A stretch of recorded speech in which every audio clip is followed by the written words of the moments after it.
আপনারা দেখতেই পাচ্ছেন আজকে আমি একটা ফুলকপি এনেছি। অলরেডি আপনারা আমার চ্যানেলে দেখেছেন ফুলকপির পরোটা কি করে বানাই।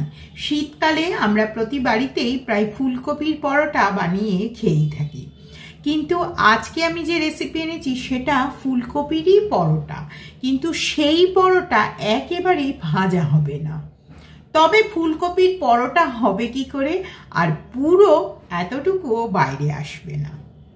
ময়দা ছাড়া পরোটা হবে। ময়দাতে সাধারণত চিট হয়, কিন্তু আমার আজকের পরোটা ময়দা ছাড়া আটা দিয়ে পুর একেবারেই বেরোবে না এবং ভাজাও হবে না। সেরকমই একটি রোস্টেড পরোটা আমি আজকে আপনাদের কাছে নিয়ে এসেছি, যেটা ফুলকপির পরোটা শীতকালীন খাবার। কেমন হবে আজকের রেসিপি সেটা অবশ্যই দেখবেন। নমস্কার, আমি পারমিতা। আমি আছি আপনাদের সঙ্গে আমার চ্যানেল পারমিতার পাকঘরে। আমার চ্যানেলটিকে অবশ্যই আপনারা সাবস্ক্রাইব করতে ভুলবেন না, আর তার সাথে সাথে অবশ্যই বেল আইকনটা বাজিয়ে দেবেন, কারণ যখনই আমি নতুন রেসিপি আপনাদের কাছে নিয়ে আসব পৌঁছে যাবে আপনাদের কাছে আমার চ্যানেলের ইনস্ট্যান্ট নোটিফিকেশন।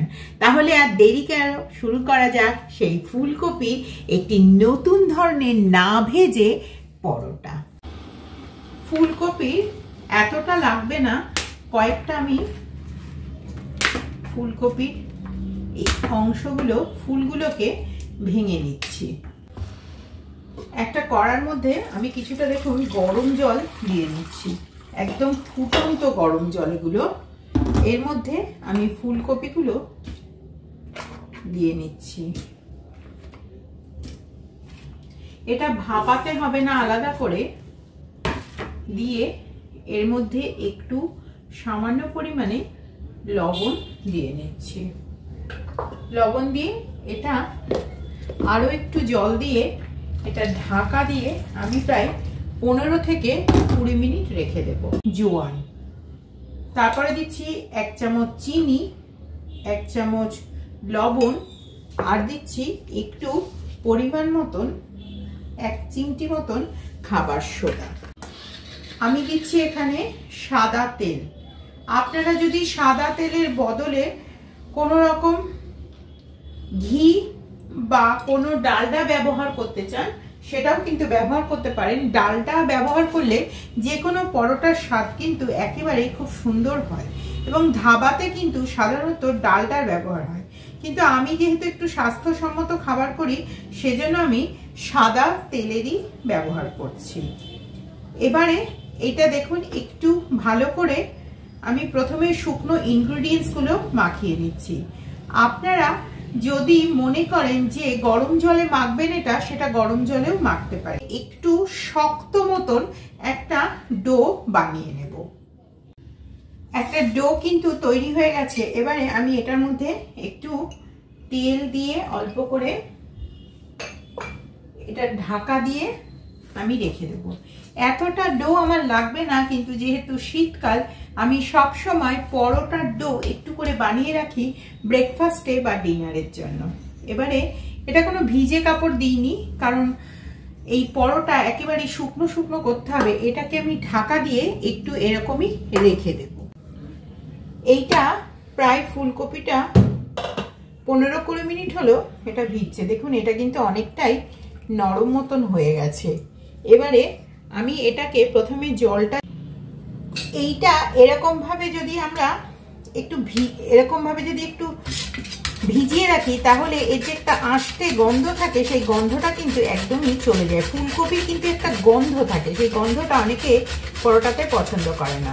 আর এটাকে আমি এবারে এটা যথেষ্ট নরম মতন হয়েছে, কিন্তু জল থাকলে ফুলকপির পরোটা ভালো হয় না। সেই কারণে এটাকে আমি প্রথমে জল ঝরতে ঝরতে আস্তে আস্তে করে এটাকে একদম শুকনো শুকনো করে দেখুন আমি কুড়িয়ে। এবারে পুরটা বানিয়ে নেব। পুরটা বানাতেই যে যতটুকু তেল লাগবে ততটুকুই কিন্তু আমি ব্যবহার করব। তেলে দিয়ে দিলাম এখানে 1 চামচ মতন তেল। এর মধ্যে দিয়ে দেব এই যে কপিটা কুড়িয়ে নিয়ে এসেছি, সেই কপিটা।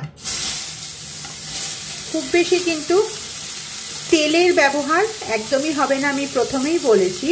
পরোটা ভাজতে কিন্তু কোনো তেলের প্রয়োজন হবে না। এর মধ্যে কোনো আমি পেঁয়াজ বা রসুনের ব্যবহার করব না, এমনকি আদা বাটারও সেরকম কিন্তু ব্যবহার করব না। দিচ্ছি একটু হলুদ, দিচ্ছি লঙ্কার গুঁড়ো, দিচ্ছি ধনের গুঁড়ো, দিচ্ছি কিছুটা গোটা জিরে, দিয়ে দিচ্ছি একটু লেবুর রস। এই লেবুর রসটা কিন্তু খুব সুন্দর স্বাদ দেবে। আপনারা আমচুর পাউডার বা চাট মশলা চাইলে ব্যবহার করতে পারেন। আর দিয়ে দিচ্ছি আমি ভাজা মশলা, যেটা আমার কাছে সব সময় থাকে। এই ভাজা মশলাটা কিন্তু আমি বাড়িতে বানিয়ে রাখি, আপনারাও বানিয়ে রাখবেন। শুক্তো টুক্তো খাবার যে মশলাটা হয় সেটা। ভাজা মশলা রেসিপি আমার চ্যানেলে অলরেডি দেওয়া আছে, আপনারা চাইলে দেখে নিতে পারেন। আমি ভাজা মশলার রেসিপির লিঙ্কটা আপনাদেরকে ডেসক্রিপশন বক্সে দিয়ে দেবো। এবারে এটাকে খুব ধিমে আঁচে ধীরে ধীরে এই পুরটা কিন্তু বানিয়ে নিতে। ফুলকপির পরোটা এইটি হচ্ছে সেই সিক্রেট ইনগ্রিডিয়েন্টস যেটা আমি মেশাবো। আমার কাছে এরকম ঝুরি ভাজা ছিল, আপনাদের কাছে যদি চানাচুরের কাঠি বা কোনো রকম বেসনের বুন্দি ইত্যাদি থেকে যায় সেটাও কিন্তু আপনারা ব্যবহার করতে পারেন। এটাকে আমি এর মধ্যে দিয়ে, এটা দেবার কারণ হচ্ছে ওই যে আমি ফুলকপির যে পুরটা বানিয়ে রাখলাম সেই পুরটার মধ্যে এটা দিলে ওর যতটা ময়েশ্চার আছে সেটা কিন্তু একেবারেই টেনে নেবে। এবারে আপনারা যদি কাঁচা বেসন দেন, কাঁচা বেসনের একটা কিন্তু গন্ধ থাকে, কিন্তু এটা যেহেতু অলরেডি রেডি করা একটা প্রিপারেশন, তাই এটার মধ্যে কোনো রকম কিন্তু গন্ধ থাকবে না। এবং আপনারা দেখতে পেলেন আমি এটা কুটে কুটে নিলাম, এটাকে এরকম একটু এরকম আধ ভাঙা মতন করে নিয়েছি। ঠিক এই রকম দেখতে হবে। এবারে এই যে পুরটা বানালাম, পুরটার সাথে এটা মিশিয়ে দেব। মিশিয়ে দিলে কি হবে, এর যতটা ময়েশ্চার আছে সবটা কিন্তু এই ঝুরি ভাজার সঙ্গে মিশে যাবে এবং ঝুরি ভাজাটাও নরম হয়ে যাবে পরোটাটা বানাতে বানাতে, এবং ওভারঅল এটা বাইরে বেরোবে না। এইটাই হচ্ছে এটা সিক্রেট। কিন্তু পরোটাকে আমি কিরকম ভাবে বেলবো সেটা কিন্তু দেখবার বিষয় আছে, সেজন্য আপনারা পুরো রেসিপির সাথে থাকবেন। এবং যারা যারা এখন অবধি আমার চ্যানেলকে সাবস্ক্রাইব করেননি সাবস্ক্রাইব করে নেবেন, কেননা দেখুন আমি প্রতিদিনই কোনো না কোনো নতুন কিন্তু টিপস দিয়েই থাকি। আমি কিছুটা লই তুলে রেখেছি, এবারে এই লইটাকে দেখুন আমি পুরোটাই একবার হাতে করে ভালো করে আরেকবারও ডোটা খুব ভালো করে বানিয়ে নিচ্ছি। এরকম একটু একেবারে বড় একটা আমি বানিয়ে নিচ্ছি। বানিয়ে নেবার পরে গোল একটা বড় সাইজের আমি একটা গোল লেচি বানিয়ে নিচ্ছি। এবারে এই লেচিটাকে আমি অল্প একটু গুঁড়ো আটা দিয়ে আমি পুরোটাই একসাথে বেলে নেব। এটা আমি একটা চপিং বোর্ডের উপরে বেলছি। আপনাদের কাছে যদি অনেক বড় থাকে চপিং বোর্ড বা কিছু বেলবার জায়গা, সেটাতে আপনারা বেলতে পারেন, বা আপনারা যদি এরকম সারফেসটা ব্যবহার করতে চান সেই সারফেসটাও ব্যবহার করতে পারেন, কোনো অসুবিধা নেই। আমি অনেক রেসিপিতে এই সারফেসটাও কিন্তু ব্যবহার করেছি। আসন্ন ক্রিসমাস আসছে, এই ক্রিসমাস উপলক্ষে আমি কিন্তু অনেক বেকিং আইটেম বানাবো। আপনারা অবশ্যই আমার সাথে থাকবেন এবং আমার নিত্য নতুন বেকিং এর রেসিপি দেখবেন। যারা এখন অবধি আমার তিরামিসু কেক এবং জাপানি কেক দেখেননি, অবশ্যই এই দুটো কিন্তু আপনারা দেখেই নেবেন এবং ক্রিসমাসে আপনাদের বাড়িতে অবশ্যই বানাবেন। দেখুন এটাকে একটু মোটা মোটা করে, খুব বেশি পাতলা নয়, এরকম একটু মোটা মোটা করে আমি এটা বেলে নিলাম।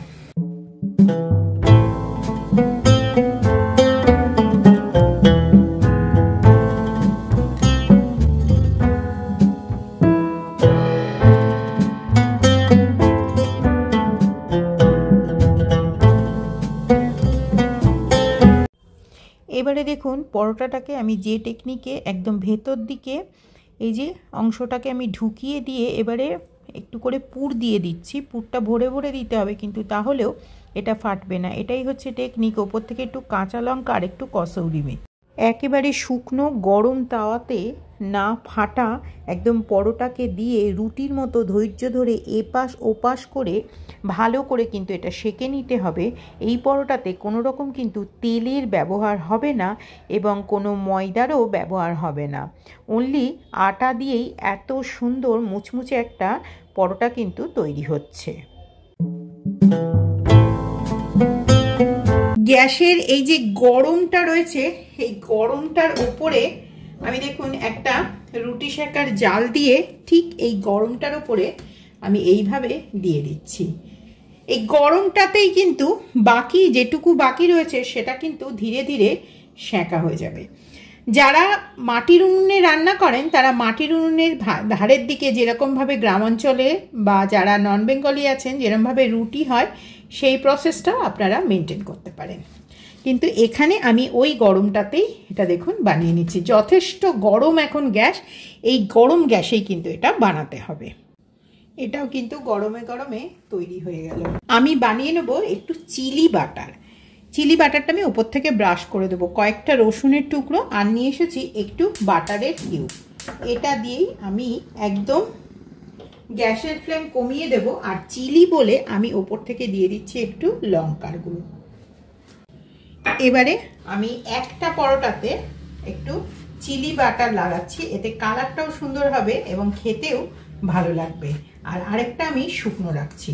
আপনাদের যেটা ভালো লাগবে সেটা করেই আপনারা খাবেন।